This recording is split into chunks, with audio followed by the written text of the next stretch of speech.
Hello, I'm John Popham and I love the internet. And I want to talk to you about my DigiCamper project, and I really hope you'll support it. The internet transformed my life in so many ways. Perhaps the most obvious way is that it became my career. Starting out when I really was sort of messing around with social media, trying to make some business contacts, and people started saying to me, "Oh, you're good at that sort of stuff, come and help us do it." I just love the internet so much, and it really pains me when I find people who are not benefiting from it. So one of the things that really pains me is talking to people in rural areas when they've got no decent broadband. And so I've made it one of my quests is to help people who haven't got decent broadband to put that right. Not having decent broadband is one thing. People who don't understand the benefits of being online are the people I really want to get across. There are all sorts of reasons why people are digitally excluded. Cost is one, inability to access is another. But actually, one of the things I find is very often one of the key reasons why people don't access the internet is because they just don't understand the benefits. If you've never used the internet, it can seem a foreign place and somewhere that's not really got very much to offer you. I make it my business to try to get through that initial resistance, and very often I succeed. The thing is getting into people's lives, and that's not always easy. And one of the things that you'll find is that people who don't use the internet can be quite resistant, whether thinkingly or not, to efforts to get them online, and you sort of have to do it by stealth. And one of the reasons how you do it by stealth is by sort of sneaking up on them and catching them unawares when they're thinking about something else. It's one of the reasons why I've always been a big believer in going to where people are, not expect them to come to you, in terms of getting people interested in the internet. And so, for the last 4 years, I suppose, I've been involved in various kinds of initiatives which go to where people are.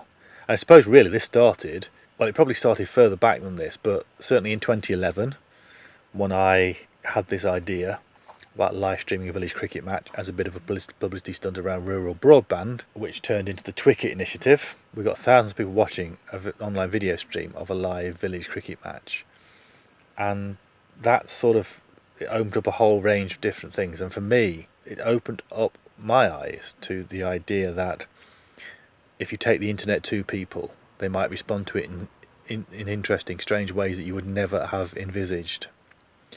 So that's where that started. I then moved on into Celebration 2.0 initiative, where I went around the country dropping in on people's various celebration events and things like village fetes and community parties and stuff like this, and just trying to put some digital technology into that mix. And again, that had some very interesting results in terms of how people changed their views about what the internet could do for them. Moving on from there, I managed Nominate Trust Our Digital Planet project, which was a wonderful project. I just loved working on that. It was a big photographic display that put the internet in front of people's faces by means of huge photographs in shopping centres and areas of high footfall. And it really put the internet in front of their faces. They couldn't ignore it. Those people whose interest was sparked by those photographs, we were then able to take them into the internet station, which was really a big shipping container, and explore their lives and what being online could do for them. And very often it was a case of trying to find out what their interests were and seeing how we could help them pursue those interests about getting online. Now, Digital Planet was great and I loved it, but it sort of got to a point where the size of it meant that it was very, very expensive to transport it, and we sort of ran out of the sort of organisations who were prepared to pay the amount of money that required to get that project around the country. So after Our Digital Planet, I got to thinking about, well, okay, can we do this sort of thing? Can we scale it down? Can we make it more portable, more mobile? I was fortunate enough to hook up with Leeds Federated Housing, and we conceived and got funding for the Hugo Project. And a key component of the Hugo Project is the bus. In fact, the project has 2 buses, one smaller than the other. But the main Hugo bus is a converted coach. It goes around estates of Leeds and other places, so it can be hired to do that. And it's had a fabulous reception. It goes out there, it goes to where people are, it doesn't expect them to come into the office, and it brings free Wi-Fi. I call it a digital ice cream van, because the free Wi-Fi acts as a bit of a hook to get people along, and then in a really nice environment on the bus, people can explore the online world and the benefits it can bring to them. And I was on the bus when a group of schoolgirls came on once, and one of the things they said was, why is this here? Why do you bring this here? Because people don't bring nice things here. And I thought that was really interesting. And it just goes to show that we have to get away from these initiatives which are about a grotty old Windows XP computer sat in the dirty back room of a community centre. People need to learn in relaxing environments. And that's one of the reasons why I've been doing things like digital tea parties, which are particularly for older people in places like care homes and sheltered complexes. Digital tea party, cake, tea, and the internet. They sort of go together, don't they? But the thing about why people have responded well to those sorts of initiatives are that it's a sort of event they would attend anyway, and just putting a bit of digital in there sort of tops it off. Right, so on to the DigiCamper. Please help me do this, because the Hugo bus is really great and it gets around and it gets to all sorts of places. But actually I'm thinking, we could maybe scale this down even more.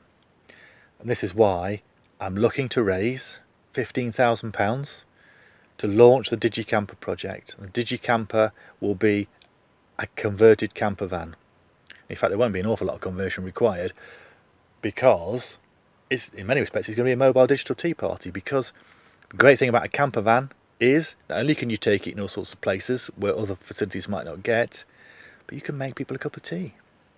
And maybe even, I'm not sure we'll be baking cakes on the camper van, but we can have some cake there. Tea, cake, the internet. And I want that to go anywhere, and it's going to go places other projects can't reach.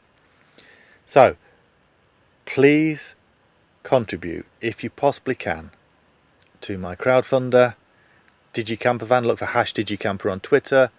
Look for DigiCamper. Contribute what you can, please. I'm looking for founder sponsors who can contribute 1,000 or more, and those sponsors who put in a substantial amount of money will get some free time of the DigiCamper coming to help them and their clients. But even if you can't afford to put that amount of money in, then please contribute what you can. You'll get something out of it. You'll get recognition, you'll get opportunity to promote your products and services. And even if you can't afford to contribute, please pass this on. I'm really, really desperate to do this and prove that this will work. I want the DigiCamper van to go to all the places the other initiatives can't get.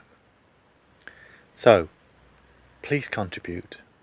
Just £15,000 will get this project off the ground, and it's going to be really exciting, I promise you. Get on board with the DigiCamper.